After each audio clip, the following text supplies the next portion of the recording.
Welcome to the Men After God podcast, where you will be challenged and encouraged as you pursue God, achieve success, and raise a thriving family.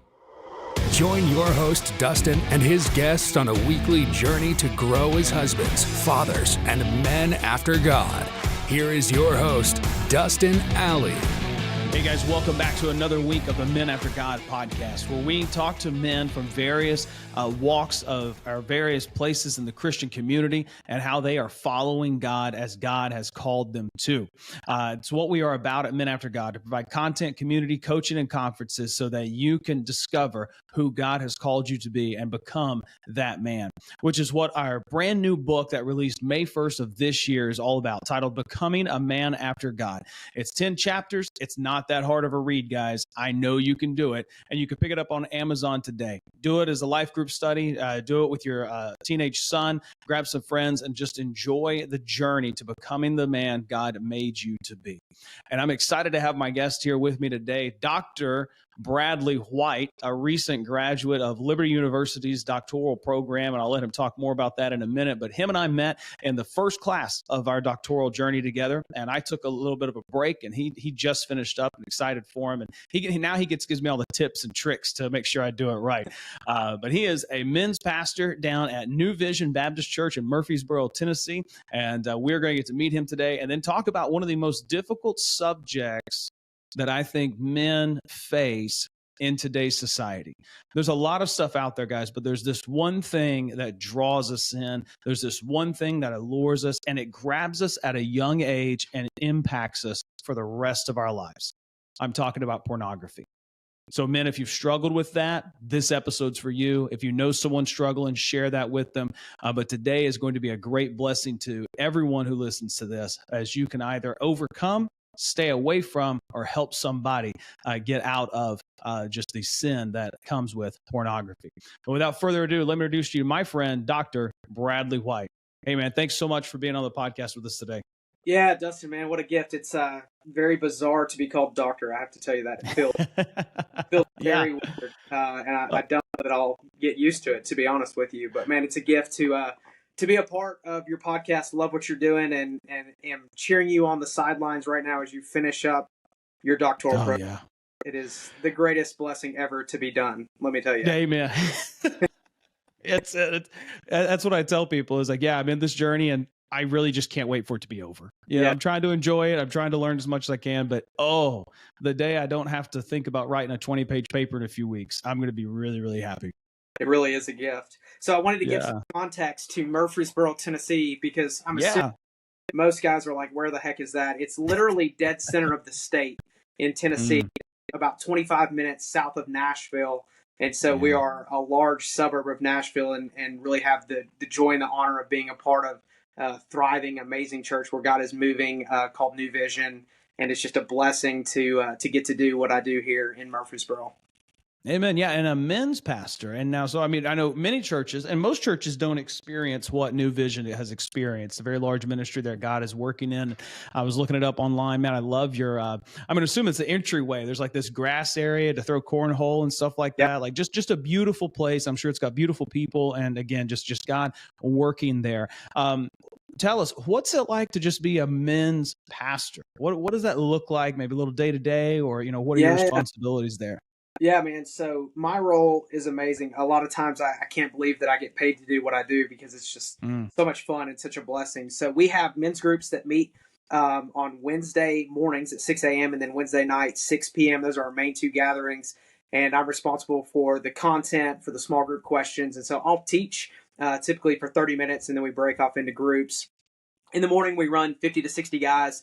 And then in the evening, somewhere around 120 guys show up to that gathering. So that's a big bulk of what I do, is just preparation for that weekly. And then, of course, following up the small group leaders as they love on the individual guys in their groups. And then kind of a day-to-day for me, a lot of counseling, a lot of meeting with guys. I just came back from a lunch meeting, walking with a guy who's unfortunately in the midst of a divorce. And so I get a lot of phone calls, a lot of hard stuff that dudes are walking through. And a big part of what I do, man, what we're going to be talking about the rest of this episode, is walking with guys who are struggling with pornography. Yeah. And man, I mean, I think you and I have talked about this before. I got introduced to that, I think like fifth grade. I Yep. found I was back in the country and we had like little rabbit ears. I found channel 99. Right. Yep. So I'm from Tennessee. I'm probably about 6 hours northeast of where you're at, and definitely backwoods up there. Had channel 99. And I Yep. would turn that on and see the scrambled stuff. And then it didn't Oh, yeah. come long before I got introduced through school, public school, and things like that with Playboy and the various different things that are out there. And then, I love my parents. They did the best they could, but I got a computer in my room in 7th grade. Yeah, that's with bad. No filter, nothing. And I had all the time in the world, and it wasn't a good thing. But yeah, man, I can't wait to cover that topic. I want to take a step back real quick. We didn't hear about your family, man. Being a man after God's all about taking care of the family. I know you got a great one. Let's hear about them for just a minute. And I'd love to hear a fun story about how you and your wife met, if you've got one. Oh, I definitely have one. Absolutely. So my wife, her name is Holly. We've been married for 15 years at this point. Be 16 in December. She is a school teacher. She's amazing. We were really great friends growing up in high school. We worked together at the local swimming pool. That was where we met. And it wasn't anything romantic. It was really just a friendship. I loved being around her. She loved being around me. And I went away to college for my first 2 years to Indiana. And I came back to the pool just to visit all my friends and see them because I'd worked there for so long. And I was talking to one of the guys on the pool deck, and out walked Holly from the lifeguard room, and she just all of a sudden it was like, whoa, I saw her in a new way. Like, what's happening here? And I said to my buddy, I was like, man, when did Holly get like super attractive? And he goes, I know, right? I was trying to get a date. No, you're not. She's not going to go on a date with you. And he was right. It took a lot of convincing. But what was really funny was we had a class together. I transferred back to Middle Tennessee State University when I was doing my undergraduate, and we had a speech class together, which I was highly enthusiastic about because I love speaking, so I wasn't worried about getting up and giving speeches. Holly's a bit more reserved than I am, and so we're in this class, and it's day one, and the teacher says, okay, today is not only day one, but it's your first graded speech. All of you are going to get up, you're going to give your name, you're going to give your year, and then you're going to give a fun fact about yourself for the rest of the class. And so immediately I knew what I was going to say, but I had to wait my turn. So eventually it comes to me. I stand up and I say, my name's Brad White. I'm a sophomore recreation business major, and the girl that I'm going to marry is in this room. And I sat down. And at this point, we were dating. Oh, and man. The teacher was like, whoa, wait, stand back up. She's like, stand back up. I said, no, I'm not. And she was like, well, your girlfriend's in here? I said, no. She's like, well, what are you talking about? I said, Holly Perkins right here. I was like, I'm going to marry her. And Holly could have physically gone underneath the school, like, or she would have done that. But yeah, it's about as red as could be. And that has been the best story that has just lasted through our marriage and will continue to last until the day we die. Oh, absolutely, man. I just love the confidence. That is phenomenal. I just knew it was going to happen. But anyway, so it turned out to happen. I was right. So we got married. Yeah. We got married in 2008 and ended up with one on the way within 2 years. And so that was sooner than we had planned for. But man, love being a dad. I have a son, Kate. He's our oldest. He's 13, and man, it's just going through puberty. And so we're having these same conversations. We're talking about life and pornography and what manhood is, and manhood in the eyes of the world, manhood in the eyes of God. Yeah. And so really cherish just watching him grow as a man. He's such a giver, and he's a lot like his mom, just super sweet, super empathetic, and loves to just be with people. And then I have a daughter. Her name's Abby Kate. She is 10 years old, and she is me made over in female form. So Lord, it's a mess. I mean, there's really, gonna be trouble there. every time she gets into something, my dad's like, that is you. Like, she is you. She's a mess. I absolutely love her. She's a joy. She's my kid that whatever she does, she's going to do it and do it well. And man, we're blessed. Really are just blessed. Bro, I love it. That's awesome, man. It's so fantastic. And my son's 12. So he started school kind of a year early, I guess, because of cutoffs where we were at and how the situation worked out. He's finishing 7th grade, and he's 12 years old. So he turns 13 at the beginning of the next school year. And so his grade and his age don't 100% match up as far as like some of the development and things of that nature. But I'm with you there. Yep. I heard his voice crack the other day, and Yep. I knew, like, last summer we had the beginnings of some conversations, but I was like, I tested the waters, and he was still a little too young. And like, no. Now we're here, we're there. Yep. That's my summer project, is to Yep. spend time with them and have some of those man talks. Yeah, that's It's good. going to be fun. Man, so let's talk about just this journey in pornography, as much as you're willing to share about it. I don't know the statistics. You can probably rattle some off, but I know that the detrimental effects that it can have on the mind of a man for a lifetime. And and guys that are listening, I just want you to hear, you're not the only person that's ever seen pornography. There are plenty of other men that have watched it, and there are plenty of men that have stopped and have sought help and therapy and whatever they've needed to help restore marriages, to help restore the right view of women from a biblical perspective. And so anything we talk about stuff today, there's no judgment from Brad or myself. We are doing this episode as a means to be a help to you. And you can reach out to us at facebook.com/group/menaftergod and connect with us. We'd love to talk to you about overcoming this. And I'm sure Brad has some things he can share for you to reach out as well. And he's got a great book I want him to make sure he mentions. And so, Brad, let's just talk about this. My journey started 5th grade, right? Yeah. And continued for longer than I'm proud to admit, and just by the grace of God, I'm no longer slave to that. Did you start using that young like that, or did it come later in life for you? My story is similar to a lot of guys, and I just want to kind of echo what you're saying, that this is the silent epidemic of the church. This is the thing that most don't talk about, and I really felt this divine burden, I'll call it. I think we've all been called as believers to go and make disciples, and then outside of that, God has kind of uniquely designed each one of us to walk in a certain area and to chase after something, whether that's the lives of the unborn or the homelessness epidemic. For me, it's pornography, and so my life is really an open book when it comes to what I've walked through. There's nothing that I've walked through or experienced that I don't talk about publicly on a pretty regular basis. And so my journey started as a 7-year-old. I was molested inside of the church by a church member, and that was my first exposure to anything sexual. Obviously, a highly confusing incident that took a lot of coaching and counseling with my parents. Shortly after, was exposed to Playboy magazine, probably around the age of 9. And it really felt like to me that two roads had diverged in the woods, and my choices were to become a molester as I was molested, or I could chase after these images. And so the images felt like the better route for me. And so I grew up in a time when the internet made noises, and some of the listeners probably have no idea what that means. You're laughing.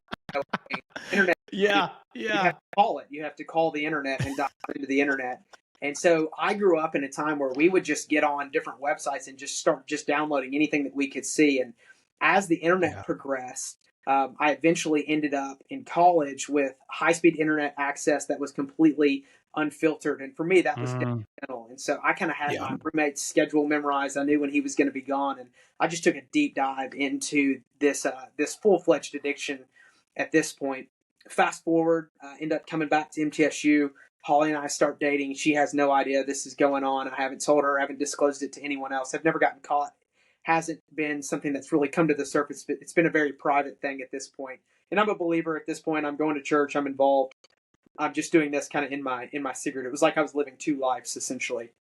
And so we got engaged. I went to a conference that was in Nashville, and there was this seminar, and it was this guy named Craig Gross, who runs this company, used to run this company called XXXchurch.com, where they do work inside of the adult industry.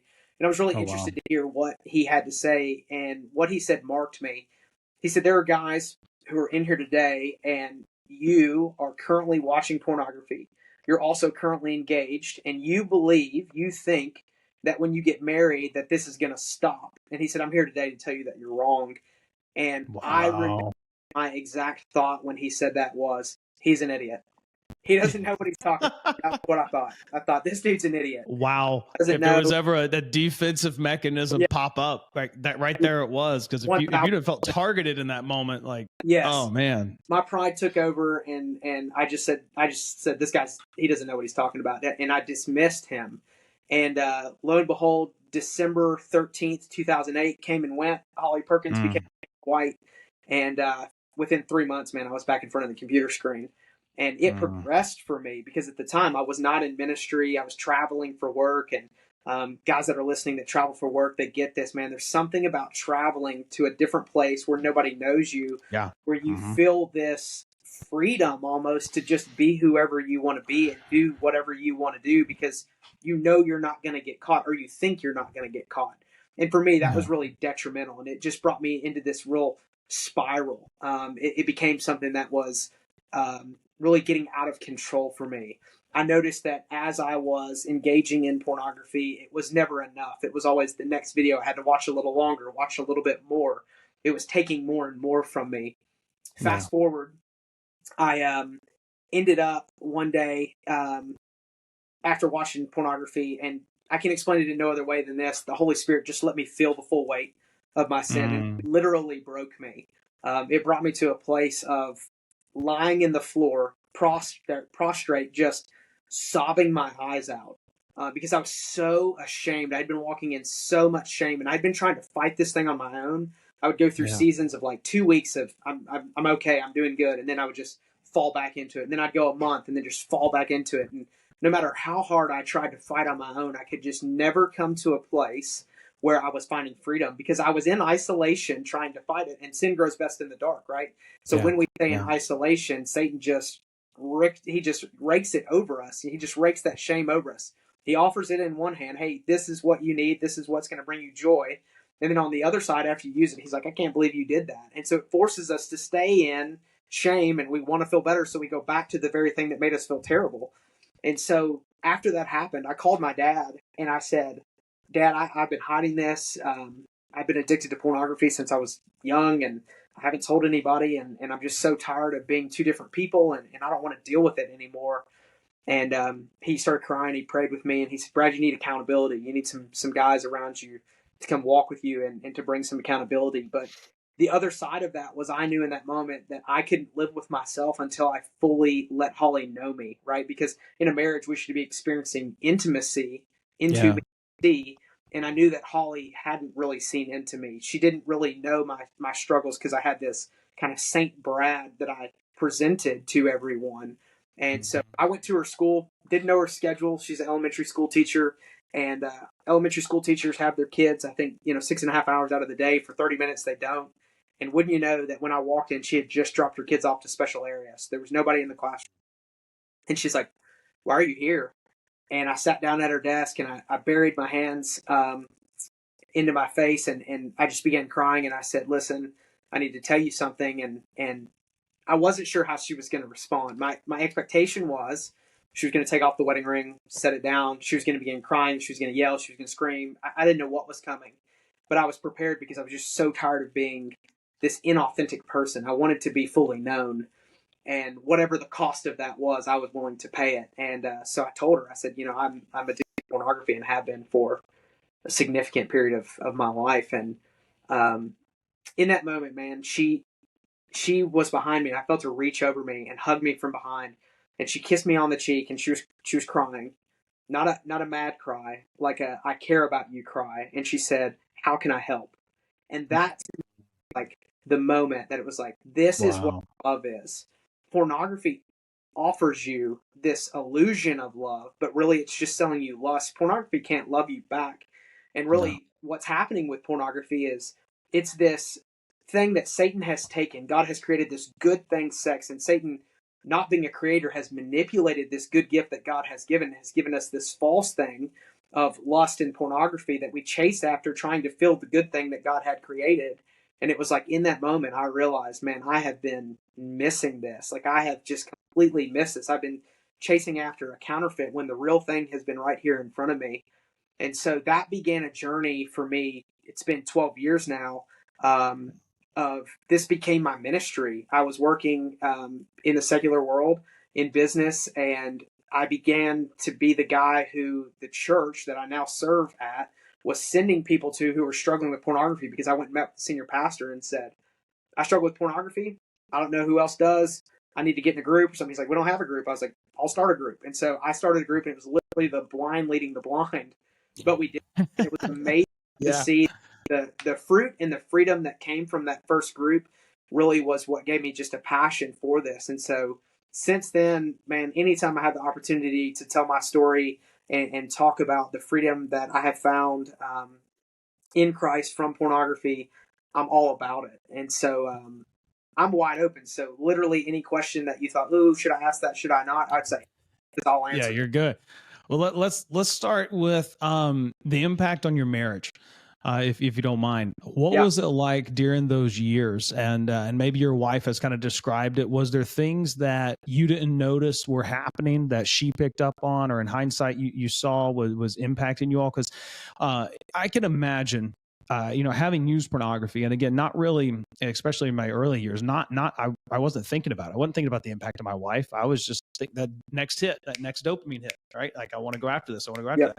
that. What type of impact has she expressed that has had in your marriage, compared to now, your this 12-year journey away from it? Yeah.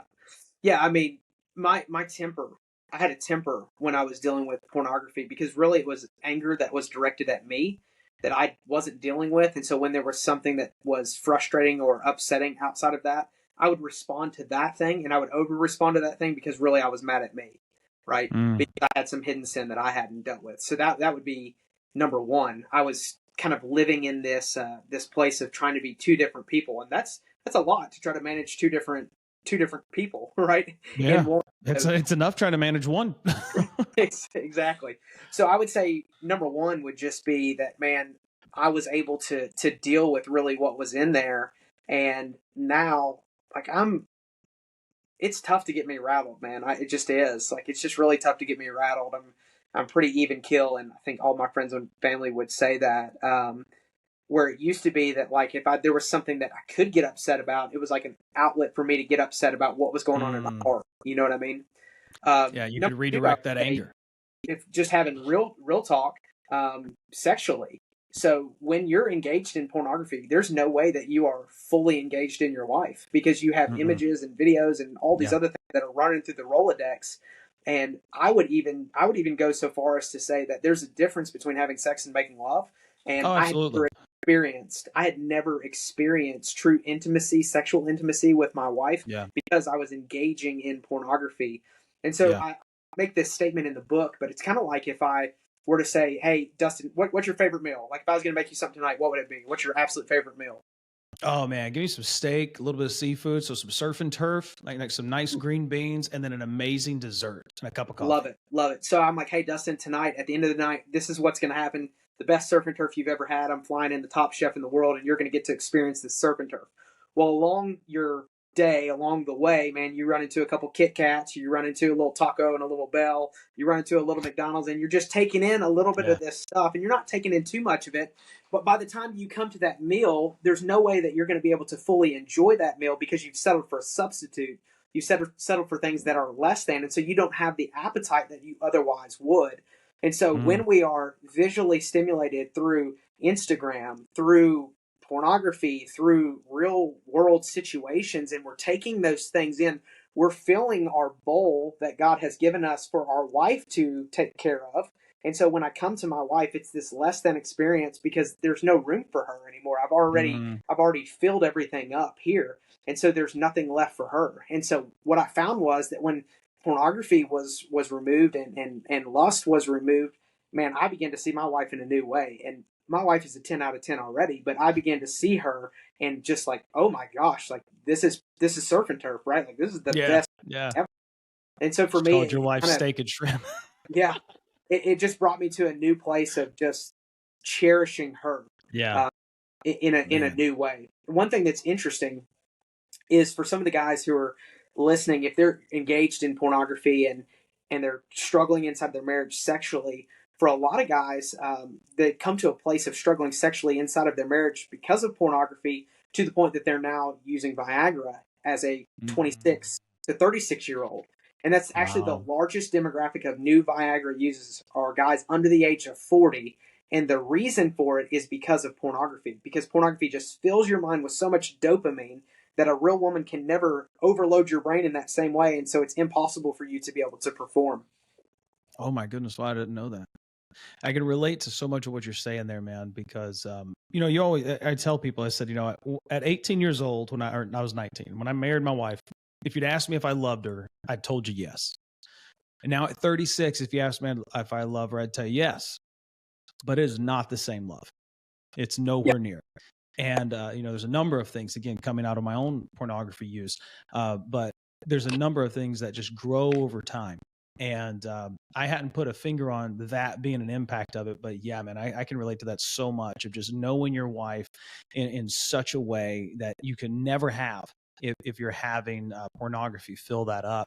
I had a young man I worked with one time who, I think he was 17, 18 at the time. And he had been exposed and was continuing to expose himself to pornography. And some things we were talking about was just like, listen, this is unrealistic, right? Like, this is not what a normal woman, this is not what a sex life of a married couple is. This is trash. This is a very cheap knockoff. It's like you ordered intimacy off Temu, like, don't think this. And the one thing that I told him, I said, now, even if you quit cold turkey right now, the one thing that you're going to deal with going forward, and you mentioned it, you got this Rolodex. There's triggers. Yep. I mean, and that went on for me for years. Like, I can't say right now, like, when the last time like an image popped up and I had to like, hey, God, help me with this one. That's probably been a long time. But I know even after stopping the use of it, there's a period of time there where it still just comes back. And I mean, for me, again, from 5th grade up until my early 20s. And so there was that's a big Rolodex. Yep. And so you have that continuing to pop up. What are some things you'd say to guys that are, let's talk to two people. The guy who's actively using and still got that Kit Kat McDonald's before he goes and gets his surf and turf at home and is missing out. And then the other guy who's trying to get rid of it. How does he handle those Rolodex images that keep popping up because he's desiring to quit, but it's just like, again, the flesh just keeps coming back and eating at him? Yeah, dude, those are great questions. So for the guy that's in the throes of it, number one is admission. You have to admit to yourself that this is a problem. Until you're willing to say, like, hey, this is a problem for me and I need some help, nothing's going to happen. You're going to continue in the same cycle. So once you've admitted it, I think the second step is getting some accountability. It's bringing another guy alongside you and saying, hey, I need you to walk with me in this. And like we've talked about, this is just a really common thing for dudes. There's one guy that I've met in my entire life, that has told me that he's never struggled with pornography that I believe. Everyone else, I think, are lying. Just being honest. It's just a really common thing for most dudes. Yeah. Some level, most men have struggled with pornography in some regard. So I think getting some accountability is huge. With that accountability, it's not only this person that you're meeting with, but then I think it's becoming accountable to your devices.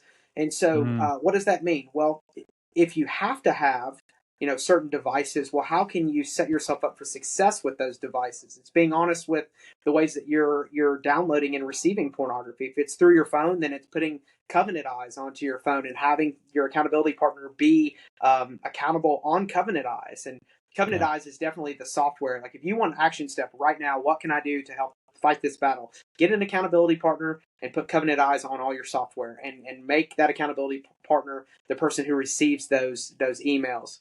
So the way that works is basically, once they sign up, both parties get an email kind of saying, hey, this is what's happening. You're both going to be alerted. If, Dustin, let's say you're holding me accountable, you're going to get an email every 3 days with random screenshots of what I have been looking at and involved in on my phone. And it's AI directed, obviously. And so it knows if something is potentially pornography, and it blurs the images. So you, as my accountability partner, are not going to see any images. You would just get a screenshot that was blurred that was like, this is definitely, you can tell this is questionable. And so then you'd be able to have a loving conversation, because the point of the accountability is not to like rebuke me and to put me in my place and to belittle me. It's to say, like, hey, dude, what can we do to walk better, to chase more after the heart of God? What parameters can we put in place to help you win? Like, that's what it's about. Let me help you look more like Jesus, and coming up with a plan to help you succeed as you walk in this. So accountability and admission are huge for the guy who is currently struggling with pornography. For the guy who has... Hang on real quick, Brad, before we go forward, talk about the accountability. One of the things that comes up in conversations that I've had when it comes to accountability is guys saying, okay, well, I can just make that my wife. Nope. Could you? Yeah. And that's what I wanted you to speak to for just a minute about why that's a bad idea. Okay, so I'm going to explain why it's a bad idea using an illustration, because I love illustrations. So let's say your wife knows that for you, seeing a clown on a unicycle, like you really like that. You really like clowns on unicycles. So y'all are understanding the connection I'm making. So then all of a sudden, one day you're walking down the street, and in your neighborhood, out from the corner, here comes a clown on a unicycle. And your wife sees the clown on the unicycle. What is she thinking? Oh gosh, he loves clowns on unicycles. I'm not a clown on a unicycle. I wish that I could be a clown on a unicycle, but I'm not. And she begins to compare herself, and she begins to question who she is, right? She begins to question where your mind and your heart are, because she knows that clowns on unicycles are your favorite thing. And so the most detrimental thing that I have seen in this work time after time is a man and woman who come in where the man's been caught looking at pornography by the wife, and the wife wants him to get some accountability, which is great, and I think that that's needed. But when the wife says, I want to be your accountability person so I can see what you're looking at, or I've even had this happen where a wife has demanded to look at every website that the husband could think of with every video or picture that he had watched. And 9 out of 10 of those couples that has been the instance, those relationships have ended in divorce. It's just not helpful.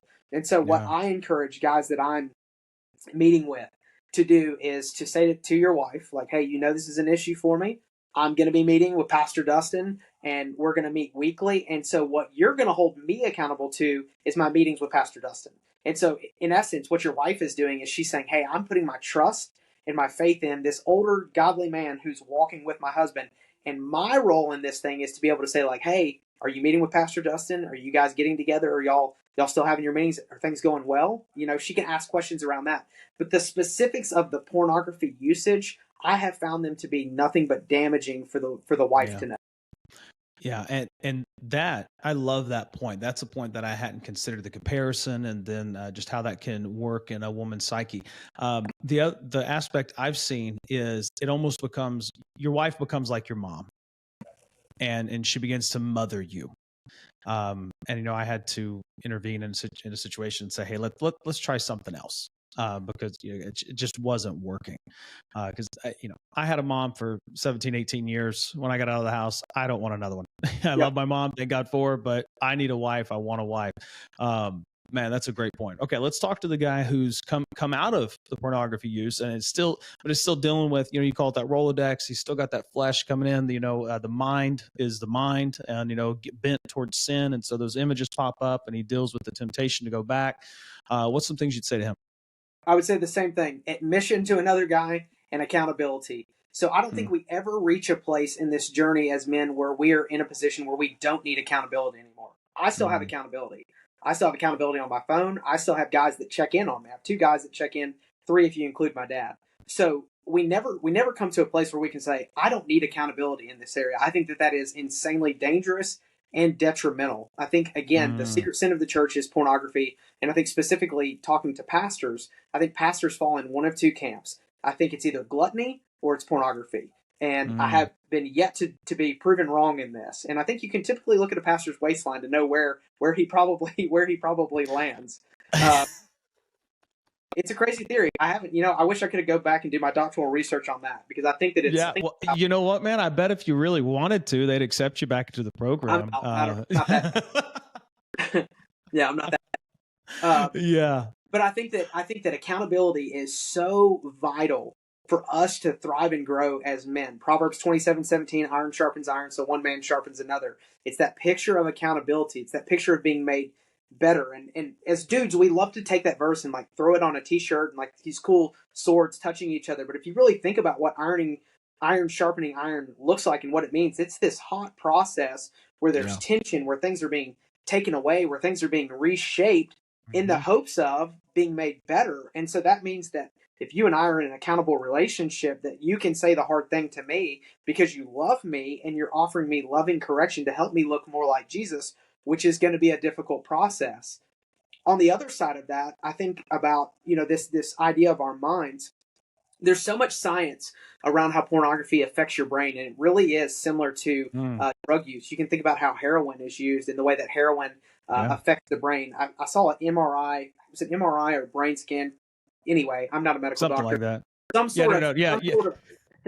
some sort of brain scan, and it was two images side by side, one of a heroin addicted brain and one of a pornography addicted brain, and the way that you could see those synapses, the way that they were aligned, and the way that they had been lit up, it looked identical. And so it was really just wild to see that. But what happens when we go after pornography or go after drugs, that our synapses begin to rewire themselves to go and seek that dopamine. And so scripture talks about in Romans chapter 12, verse 2, it says, don't be conformed to this world, but be transformed by the renewing of your mind. And so we can be renewed through the lens of scripture, through the lens of Christ, through the lens of brotherhood, of iron sharpening iron, so that our brain can literally be rewired so that we get new behaviors. And so I liken the synapse cycle to this. It's kind of like if you have a path in the woods and you've traveled that path for years, year after year after year, that path eventually is well beaten in, and there's a clear path cut through that you haven't done anything really, any work to make that path exist. And so if I want to move off of that path, I've got to create a new pathway. And the new pathway is healthy, God-honoring thoughts. And so I have to, when my brain is tempted to go down this easy path, to say, you know what, no, I'm not going to do that. I'm going to renew my mind through Scripture. I'm going to, as Scripture says, I'm going to take this thought captive. I'm going to make it obedient unto Christ. And now I'm going to begin to forge a new pathway. And the first little bit of that, man, I mean, for me in my story, it was probably a year's worth of mental work before I would say that my brain didn't default to that old pathway where that new pathway had been formed. But I had to be really cognizant of what am I thinking and what thoughts am I allowing myself to chase after. But I had to be aware of I'm forging a new path. I'm creating a new path. And as I have renewed my mind, now my default is to go down this path. It would take a lot more for me to run down the path of pornography because my synapses have been rewired. Yeah. No, man, I love that. I've actually got a have you heard of Andrew Huberman? I haven't. Okay, so I know very little about him. I had someone recommend him to me, but he's I think he's a neuroscientist of some sorts out of Stanford, and he does these very, very long podcasts, like 2 hours of podcast on YouTube for him talking through things. And he's got one I haven't finished yet, just started, but it's on dopamine. And part of it is going back to the brain. If you start like sprinting really far, your brain doesn't really have much of a difference between like, oh, there's a tiger chasing me and I'm just running, right? I mean, especially if you're imagining it in your mind and things of that nature, it's responding to your thoughts. And so one of the things that he promotes is some program about having a dopamine detox. And it's really just removing a lot of the dopamine inducing either activities, devices, or things around you for a period of time to allow for your brain to be able to be rewired in that way. And I know it's interesting in scripture of how we're to transform our minds. And truthfully, our minds are malleable in that way. They can be fully transformed. We just have to take the proper steps. And I think, again, your comment about accountability, like that is the biggest piece of anyone coming out of this addiction, drugs, or anything else, is the accountability where we are walking together. That's discipleship.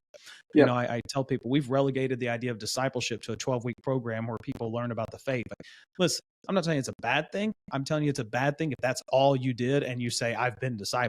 That's an ongoing journey that deals with not just the truths of Scripture in the sense of the doctrine, but in how you're living that out. And I think that's so huge. And so, guys, I want to reiterate, just if you need help with this, need some accountability, facebook.com/group/menaftergod, reach out to us there.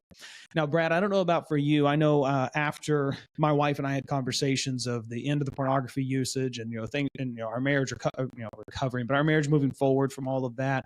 And so I'm going to talk to some of the guys out there that you have these things in your head, you have desires, and there's, how do I say this? There's, I guess the word spicy, or trying to spice up the bedroom and different things of that nature. And you start having these conversations of, different ways to do that.